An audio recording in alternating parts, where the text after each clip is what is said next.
আচ্ছা তোমার স্বামী বেঁচে আছে জি? মহিলাটাকে জিজ্ঞেস করছে আল্লাহর নবী যে তোমার স্বামী আছে? তো বলছে যে জি হুজুর আছে। তো কইছে আচ্ছা বলো তো তোমার স্বামীর সাথে তুমি কেমন ব্যবহার করো? কইছে ভালো ব্যবহার করি। তো তোমার স্বামীর খিদমত করো? কইছে জি করি। তো কতখানি খিদমত করো? তো বলছে কি যে যখন আল্লাহর নবী ওই মহিলাকে বললেন আচ্ছা বলো তো তোমার স্বামীর খিদমত কতটুক করো, এই কথা শোনার পরে ওই মহিলা বলছে ওগো আল্লাহর নবী আমি আমার স্বামীর অতক্ষণ পর্যন্ত খিদমত করি যতক্ষণ পর্যন্ত আমার মনটা ওক্তিয়া না যায়। मैं उस वक्त तक अपने शौहर की खिदमत करती हूँ जब तक के मैं आजिज ना आ जाऊं। যতক্ষণ আমার মনটা ওক্তিয়া না যায় অতক্ষণ পর্যন্ত আমি আমার স্বামীর খিদমত করি। এই কথা শোনার পরে বিশ্বনবী মুহাম্মদুর রাসূলুল্লাহ সাল্লাল্লাহু আলাইহি ওয়াসাল্লাম বললেন ফানজুরি আইনা আনতা মিনহু। নবীজি কি বলছেন মহিলাকে? ফানজুরি আইনা আনতা মিনহু। ও আল্লাহর বান্দি তুমি ভালো করে মনে করো তুমি যে বলছো তোমার স্বামীর খিদমত করতে করতে তোমার মনটা ওক্তিয়া যায়, এই খিদমতে তোমার স্বামী কি রাজি হয়? এই খিদমতে তোমার স্বামী কি সন্তুষ্ট হয়? এই খিদমতে তুমি জান্নাতে কি যেতে পারবে? কেন বলছি শোনো, ফাইন্নাহু জান্নাতুকে ওয়া নারুক। তোমার স্বামী হলো তোমার জান্নাত আর তোমার স্বামী হলো তোমার জাহান্নাম। স্পষ্ট হাদিস রাসূল বলে দিলেন যে তোমার স্বামী হলো তোমার জান্নাত আর তোমার স্বামী হলো তোমার জাহান্নাম। স্বামীর খিদমত করো জান্নাতে যাইবে, স্বামীর খিদমত না করলে মহিলা জাহান্নামে যাবে। আজ আমার মা বোনেরা খিদমত করতে খুব পিছে, খিদমত করতে চায় না। দিন ম্যান কাজ করে আইসা মাজার ব্যাঠাতে বসতে পারে না, বসতে তো কইছে আগা মাগে একটু মাঞ্জা খানটাকে একটু চাপতে রে। তোমাকে কি হুঁশ না যে আইনু যখন মাঞ্জাতে ধরো তো দুটো ব্যথার গুলি গেল লি আছে ও হাত ঠেকাবে না। কইছে কালুর মা, ও কালুর মা এক লোটা জল দাও। কইছে এখন ছাইলা সুতাছি নিজে লিয়া লাও। কইছে রমজানের মা দুটা ভাত দাও। কইছে হাতে গোবর আছে তুমি খুলে লাও। ও নিজে হাত ধুইয়ার দিবে না, ওর হাতে গোবর আছে ওইটারই বাহানা। আমার মা বোনেরা ভালো করে শুনে যান আল্লাহর নবী কি বললেন, মহিলারা রে তোমার স্বামী তোমাকে ডাক দিল, এমন সময়তে তোমাকে ডাকলো, তো এমন সময়তে তোমাকে ডাকলো হাত্তা আলাত তান্নুর, এমন কি তুমি চুলার কাছে আছো, চুলার কাছে কাজ করছো আর তোমার হাতে একটা আটার লই আছে আর খোলাতে একটা রুটি পড়ে আছে। এমনি সময়তে যদি তোমার স্বামী তোমাকে ডাক দেয়, ও নাজেরা, ও জরিনে, ও সোহার বানু আলতানোর মাবিয়া শোনো এখানে আইসো। এক আল্লাহর নবী বলছেন ওই আল্লাহর বান্দি শোনো, হাতের লই ভেঙে দাও, খোলার রুটি ছেড়ে দাও, রুটি জ্বললে জ্বলে যাক, তোমার স্বামীর মন জ্বলায় না। রুটি জ্বললে জ্বলে যায়, স্বামীর মন জ্বলাইতে হবে না, স্বামীর তো হক। তো এক নম্বরে বুঝতে পারলেন আমার মা বোন যে স্বামীর খিদমত করতে হবে, এটা স্বামীর হক, ও খিদমত লিবে কেন? আপনাকেও কিনে নিয়ে এসছে আর আপনাকেও খিদমত করতে হবে। দু নম্বর হলো স্বামীর আনুগত্য করা, ফরমা বারদারি করা, হুকুম মানা। 2 নম্বর হক হলো স্বামীর হুকুম মানতে হবে, আদেশ মানতে হবে। যেটা স্বামী বলবে আপনাকে মানতে হবে। কেন? ওটা হলো আপনার মালিক, আপনি সব ইচ্ছা ওই 10,000 টাকা মোহরানা হাতে দিয়ে বলে চলো উমুক গ্রামের উমুকের ছেলে উমুক তোমাকে 10,000 টাকা দেন মোহর দিয়ে তোমাকে যে আছে কিনতে এসেছে, তুমি কি তার গোলামি করতে রাজি আছো? সেই দিন আপনি চিন্তা করে আপনাকে সাইন করতে হতো যে আমি সাইন করব কি করব না। সেই দিন আপনার ইচ্ছা আপনার অনিচ্ছা সব ওই 10,000 বিক্রি করে দিয়েছেন। এ লেগে আর নিজের কোনো ইচ্ছা সেদিন থেকে বাইচে নাই। আপনাকে কোথাও গেলে স্বামীর কাছে স্বামী যেটা বলবে সেটা করতে হবে। 2 নম্বর হলো স্বামীর ফরমাবরদারি, স্বামীর কথা মতো চলা, স্বামীর আনুগত্য করা। আল্লাহর নবী ভালো মহিলার 3টা গুণ বয়ান করলেন।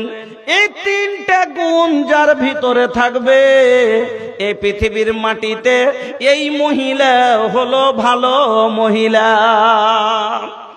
ভালো মহিলার 3টা গুণ আল্লাহ রাসূল বয়ান করলেন। কি 3টা গুণ? ভালো করে শুনে যান। 1 নম্বরে নবী বললেন আল্লাতী তাসুররুহু ইযা নাজারা, যখনই তার স্বামী তাকে দেখবে আনন্দ পাবে। ভালো নারীর পরিচয় হলো এটা। স্বামী মাঠ থেকে আসবে, স্ত্রীর মুখের দিকে দেখে আনন্দ পাবে। স্বামী বিদেশ থেকে আসবে, স্ত্রীর মুখের দিকে দেখে আনন্দ পাবে। স্বামী কাজ থেকে আসবে, স্ত্রীর মুখের দিকে দেখে আনন্দ পাবে। আর একটা স্বামী তখনই স্ত্রীকে দেখে আনন্দ পাবে যখন স্ত্রীর মুখে হাসি থাকবে। নাকি? আপনি একটা চ্যাংড়া গেছে দিল্লি কাম করতে, 6 মাস কাজ করেছে দিল্লিতে, 15,000 বেতন করে, 15,000 করে বেতন, 6 মাস কাজ করেছে, তো 15 ছকে 90, নাকি? 15 ছয়ে 90,000 টাকার কাজ করেছে। তো এখন তো এটা डिजिटल युग भाई, ये भैया मोबाइल के जमाना बा। अब तो सब कुछ मोबाइल पे हो खाता है। नंबर वा डायल करी घरे, नंबर वा डायल करी पैसा घरे पहुंच गई। নম্বর ডায়াল করলি পয়সা বাড়ি পৌঁছিচ্ছে। কিন্তু যখন মোবাইল আসেনি তখন পয়সা মানুষ ছাতুর ভিতরে ওই জুতার ভিতরে ভরে মানুষ বিদেশ থেকে টাকা নিয়ে আসতো। একটা চ্যাংড়া করেছে কি জুতার ভিতরে টাকা ভরলিয়েছে কি হারিয়ে যাওয়ার ডরে, যে হোটেলে খাইতে বসেছে, খাইয়ে লিয়েছে, নিয়ে তখন কইছে কি যে ভাই দাম করতে, ওর পকেটে একটি খুচরা টাকা আছে আর মোটা টাকাটিকে জুতার ভিতরে ভরে রেখেছে। তো খাওয়া দাওয়ার পরে বলছে ভাই বিল কত হলো আপনার? কইছে 550 টাকা। কইছে জুতা খুলতে হবে তাইলে হাকে নাকি? মানে টাকা বাহির করার লেগে কইছে যে আমি জুতা তাইলে হাকে খুলতে হবে কেন, যে এই খুচরা টাকাতে তো হবে না, তোহাকে জুতা খুলে এবার টাকা বাহির করে দিতে হবে। আর দোকানদার মনে করছে শালা খাওয়াইনোর উল্টা ফের কইছে জুতা খুলবো নাকি, মারবে নাকি, ওর মাথা খারাপ। তো জুতার ভিতরে আর মুড়ির ভিতরে আর কত রকম করে পয়সা মানুষ নিয়ে আসতো। কিন্তু মোবাইল হওয়াতে আলহামদুলিল্লাহ খবর দেওয়া আসান হয়ে গেছে, টাকা পাঠা আসান হয়ে গেছে, কথা বলা আসান হয়ে গেছে, মাইয়াতের খবর দেওয়া আসান হয়ে গেছে, সব যেমন আসান হয়ে গেছে, নমাজ ছাড়া আসান হয়ে গেছে, হয়নি? নমাজ ছাড়াও আসান হয়ে গেছে, পালাপালি আসান হয়ে গেছে, ছোঁড়াছুঁড়ির পালাপালিও আসান হয়ে গেছে। কেন? এই মোবাইল যখন ছিল না তখন এত ভালোবাসার এগুলা ছিল, প্রেম প্রীতি ছিল না। কাউরির সাথে কাউরির ভালোবাসা হচ্ছিল না। যদি হয়েও গেছে এক একজনা কাউরির ভবিষ্যে কইছে একটু দেখা করিস রে, যাইবার সময়তে স্কুল থেকে যাবি, তখন কইছে হ্যাঁ যাবো না, কোন দিক থেকে কে দেখালে তো বদনাম হবে, ডরে যায়নি। আর এখন কি মজা, বিছানায় শুইয়া ইয়ারফোন লাগায়া, বিছানায় শুইয়া হেডফোন লাগায়া বলছে সোনামণি কেমন আছো বলো না, মোবাইল আসিল কি দোলা লাগিল, লেখা পড়াই ছেলেদের মন বসে না, মোবাইল আসিল কি দোলা লাগিল, নমাজ রোজাই দাদর মন বসে না। দাদু পোতাই এক ঘরে শুচ্ছে, ছোড়ার বিয়ে হয়নি তো দাদুর ঘরে ঘুমাইছে, এক খাটে দাদু আর এক খাটে পোতা। তো এখনকার চ্যাংড়া পেলে তো বুঝতে পারছেন যে রাত 12টা ভোর মোবাইল ভিড়িয়ে থাকছে। তো দাদু কইছে যে রোজ রোজ, দাদু তখন পোতাকে বলছে কি কি দেখছিস তুই রোজ রোজ, কি দেখবো? মোবাইল দেখছি জি। দেখি একটু হামও দেখবো। তুমি বুড়া মানুষ কি দেখবে? দে না ভাই হামও একটু দেখবো। তুমি দেখবে? ওকে দিয়ে দিয়েছে মোবাইলটা, চশমাটা লাগিয়ে দিয়ে চশমার তল দিয়ে। তখন বুড়া মানুষ, ওর তো জ্ঞান বেশি আরো না, এই সিরিয়ালের মজা বুঝে নিয়েছে, লিয়ে মুখকে খালি চলছে। তখন আজান হয়ে গেল এসারের। পোতা কইছে দাদু আজান হয়ে গেল জি, নামাজ পড়তে যাইবে না? রোজ আজানের আগে চলে যায়, আর আজান হচ্ছে জামাত শুরু হচ্ছে তাও যাই না। দাদু আজান হয়ে গেল যাইবে না জি? আচ্ছা যাচ্ছে বে যাচ্ছি, আর একটু আছে দেখেলি তখন যাচ্ছি। আর জামাত ছুটলে ছুটতে দে, যাতে সিরিয়াল না ছুটে। এই তো অবস্থা। কি আর বলবো। তো বলছিলাম ভাইজান যে সব জিনিসের তো এই মোবাইলে আসান করে দিয়েছে, তো টাকা পাঠাও কি আসান করে দিয়েছে। তা আগে একটা চ্যাংড়া কেউ দিল্লি খাইটা 90,000 টাকা নিয়ে আসছিল, রাস্তাতে ছিনতাইকারীরা ছিনতাই করলেছে। কথাটা বুঝেন? ছিনতাইকারী ছিনতাই করলেছে। আমি 6 মাস খাটলাম আর খালি হাতে বাড়ি যাচ্ছি, এটা তো আমার অপমান নাকি? খালি হাতে আমি বাড়ি যাচ্ছি, এটা তো আমার অপমান। জামিন কি লাজে মুখ বাড়ি যাব আর কি করে যাব? মোবাইলও কেড়ে নিয়েছে, সবই নিয়ে নিয়েছে। বাড়তে কি করবে? অন্য লোকের ফোন দিয়ে বাড়তে বলেছে যে এরকম ব্যাপার হয়ে গেছে আমার সাথে। তো বাড়ি আসছে তো আমি তো নিজেই লজ্জিত যে খালি হাতে এতদিন খাইতে বউ বাচ্চার লেগে এইটা লিব ওটা লিব মনে করছিলাম, কিছুই আনতে পারলাম না। তো নিজের মুখটা ছোট মোটো করছে আর আসছে বাড়িতে ঢুকছে। ওপর থেকে বউ ওকে দেখার পরে কইছে 6 মাস থেকে কতই করনু, কত দুঃখ কাটনু, এটা লিব মনে করনু ওইটা লিব মনে করনু, আর এক এক করে টাকা জমা করলে টাকা লিয়ে ঢঙ্গি নাই লুরি নাই তো কিসের লেগে গেছো না? তোর মনটা আরো কষ্ট পাইবে না স্বামীটা? পাইবে না।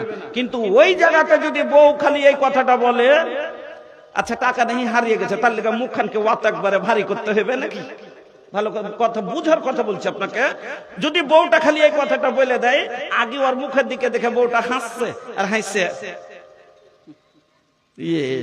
আচ্ছা টাকাটি নেই হারিয়ে গেছে, তাহলে কি মুখ ওরকম এত একবারে না উম্মিদ হইতে হবে নাকি? তুমি তো বেঁচে আছো, তুমি ভালো হয়ে বাড়ি চলে এসছো, মানুষ বেঁচে আছে, তখন টাকা ঢেরি জীবনে আসবে আর যাবে। ওগুলো নিয়ে চিন্তা করিও না। অত মন খারাপ করে কেহ। এইসব ভেতরে তো ভালো আনন্দ পাইবে না? এই বউলি আনন্দ পাইবে না? আল্লাহ রাসূল বললেন ভালো নারীর পরিচয় হলো আল্লাতী তাসুররুহু ইযা নাজারা, যখনই তার স্বামী তাকে দেখবে আনন্দ পাবে। পেটে অ্যাকশন খেতে কম পায় কিন্তু মুখে হাসি থাকবে, পড়তে কম পায়, সংসারে অশান্তি আছে, মুখে হাসি আছে, স্বামীকে বুঝতে দিবে না যাতে স্বামী কষ্ট না পায়। এটা হলো ভালো নারীর পরিচয়। 2 নম্বর আল্লাহ রাসূল বলছেন ভালো নারীর পরিচয়। 2 নম্বরে নবী বললেন ওয়াতুতিউহু ইযা আমারা। আর 2 নম্বর ভালো নারীর গুণ হলো কি? যখনই তার স্বামী তাকে কোনো আদেশ করবে, আদেশের পালন করবে। যেটা বলবে সেটা মানবে। এমনও কিছু আদেশ আছে যেটা মা বোনকে মানতে কষ্ট হয় না? বোনের বিয়ে লেগেছে, ও যেতে চাইছে, যেতে দিলাম না, মনে কষ্ট হবে না? ভাই ভাতিজা মরেছে, যেতে চাইছে, যেতে দিলাম না, কষ্ট হবে না? মানা করে দিলাম। তাই এগুলো আদেশ মানার লয়। কিন্তু তারপরও ভালো নারী যদি হয় তো স্বামী বলেছে মানে কি, ও মানা করে দিয়েছে যাব না, মরা দেখতে যাইছে তো যেতে মানা করেছে যাবে না। তো আল্লাহ রাসূল বলছেন ওয়াতুতিউহু ইযা আমারা, যখনই তার স্বামী তাকে কোনো আদেশ করবে তার আদেশের পালন করবে। 3 নাম্বার ভালো নারীর গুণ, আল্লাহর নবী বললেন ওয়ালা তুখালিফুহু ফি নাফসিহা ওয়া মালিহা বিমা ইয়াকরাহু। আর তার নফসের দ্বারায় বা মালের দ্বারায় এমন কোনো কাজ করবে না যেটা স্বামী পছন্দ করে না, মানে স্বামীর অপছন্দের কোনো কাজ করবে না। ভালো নারীর পরিচয়। এই নহিরার মা ওই দক্ষিণ পাড়াতে চিনেছিস? ই মরেছে তো? কইছে হ্যাঁ শুনেছি।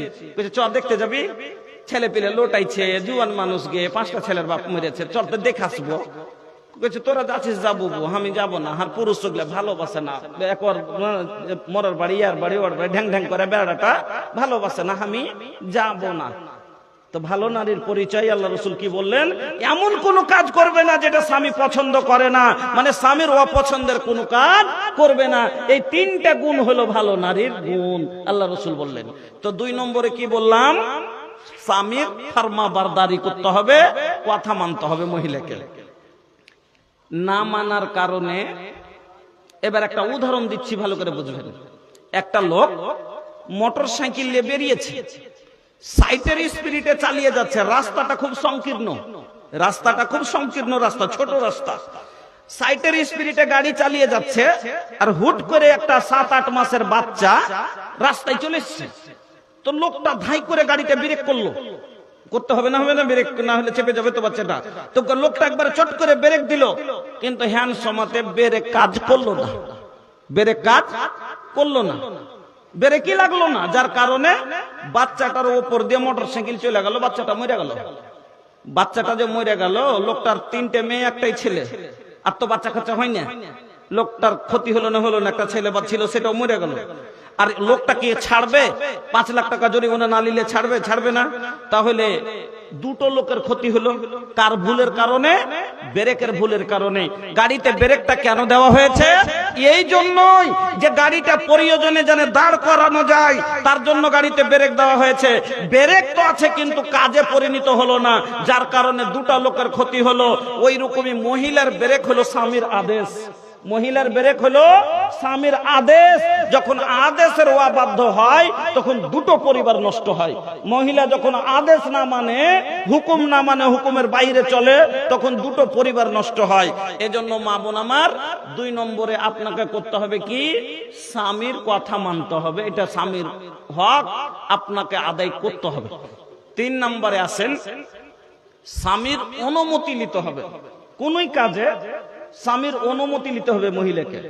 দলিল এই হাদিস শুনেন, আল্লাহর নবী বলছেন, লা ইয়াহিল্লু লিল মারাতি আন তাসুমা ওয়া যাওজুহা শাহিদুন ইল্লা বিইذনি।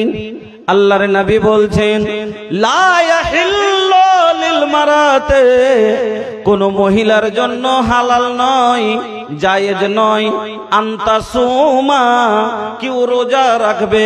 কোন রোজা?